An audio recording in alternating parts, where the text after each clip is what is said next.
সাংসদ শ্ৰদ্ধাৰ দিলীপ শইকীয়া ডাঙৰীয়া, আমাৰ মাজত উপস্থিত থকা আপোনালোকৰ মৰম তথা আদৰৰ অসম চৰকাৰৰ মাননীয় মন্ত্ৰী বিমল বৰা ডাঙৰীয়া, ইয়াত উপস্থিত থকা সন্মানীয় বিধায়কসকল, দলৰ নেতৃবৃন্দ, আজি ইয়াত যোগদান কৰিবলৈ অহা আমাৰ অতিকে আদৰৰ সতীৰ্থসকল, ভাতৃপ্ৰতিম শংকৰ আৰু উপস্থিত সুধীবৃন্দ, সকলোলৈকে মই শুভেচ্ছা জ্ঞাপন কৰিছোঁ।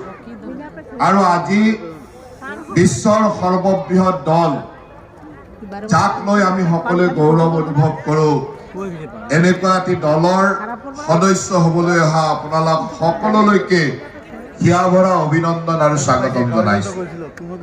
আমাৰ মাননীয় সভাপতি ডাঙৰীয়াই অতি সুন্দৰ আৰু সাৱলীলভাৱে আপোনালোকক বৰ্তমান দল আৰু সমাজৰ বিভিন্ন কথা আপোনালোকক অৱগত কৰালে, আৰু আমি সকলোৱে আশা ৰাখোঁ যে আপোনালোকৰ নেতৃত্বত, আপোনালোকৰ যোগদানে আমাৰ দলটোক যথেষ্ট শক্তিশালী কৰিব।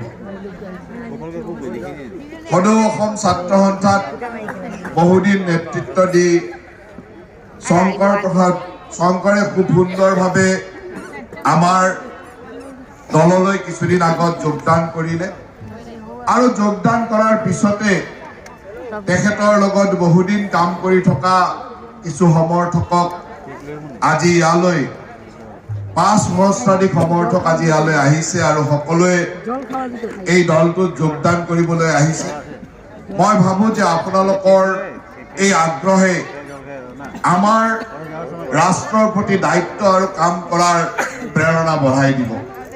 আমি সদায় এটা কথাই আমাৰ দলটোত শিকোৱা হয় যে ৰাষ্ট্ৰ প্ৰথম, সংগঠন তাৰ পিছত আৰু ব্যক্তি সৰ্বশেষত।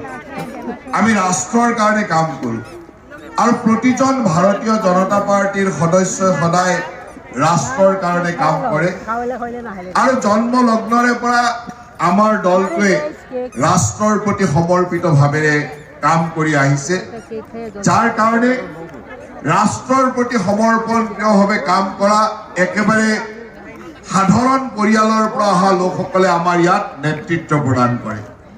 আমাৰ সন্মুখত আমাৰ ৰাজ্যিক সভাপতি ডাঙৰীয়া আছে। আপোনালোকৰ দৰে আমাৰ দৰে একেবাৰে সাধাৰণ পৰিয়ালৰ পৰা সাধাৰণ কাৰ্যকৰ্তা হিচাপে নিজৰ ৰাজনৈতিক জীৱন আৰম্ভ কৰি আজি অসমৰ ভাৰতীয় জনতা পাৰ্টিৰ সভাপতিৰ দৰে এক গুৰুত্বপূৰ্ণ দায়িত্ব লৈছে।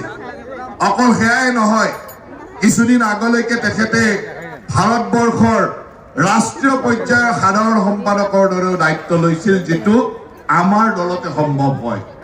আন দলবিলাকত নেতৃত্ব ল'বৰ কাৰণে কোনোবা মুখ্যমন্ত্ৰীৰ পুতেক হ'ব লাগে, কোনোবা মন্ত্ৰীৰ পুতেক হ'ব লাগে, কোনোবা ৰাজনৈতিক নেতাৰ আশীৰ্বাদ নাথাকিলে ইয়াত বেলেগ দলত কেতিয়াও দায়িত্ব লোৱাটো সম্ভৱ নহয়। কিন্তু আমি যিসকল ইয়াত মঞ্চত বহি আছো, আজি আপোনালোকে যাক নেতৃত্ব বুলি ভাবিছে, আমি আপোনালোকৰ দৰে একেবাৰে সাধাৰণ পৰিয়ালৰ পৰা আহি আজি ইয়াত সকলোৱে প্ৰতিষ্ঠিত হৈছো বা সকলোৱে কাম কৰাৰ সৌভাগ্য হৈছে। এয়াই হ'ল ভাৰতীয় জনতা পাৰ্টি। ভাৰতীয় জনতা পাৰ্টিয়ে সেইকাৰণে সাধাৰণ শ্ৰেণীৰ মানুহৰ মনৰ কথা বুজি পায়। আমিও আপোনালোকৰ দৰে